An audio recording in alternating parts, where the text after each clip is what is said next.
मैं आइंदा तुम्हें कोई भी नुकसान नहीं पहुंचने दूंगी, चाहे उसकी जो भी कीमत अदा करनी पड़े। बस तुम अपनी आंखें खोलो।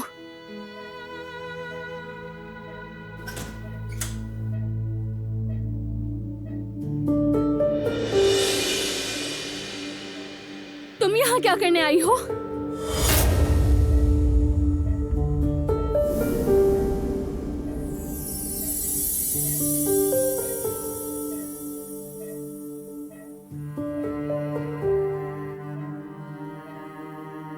बारान, बारान तुम सुन रहे हो मुझे? मेरा हाथ पकड़ा, एक बार और पकड़ो प्लीज।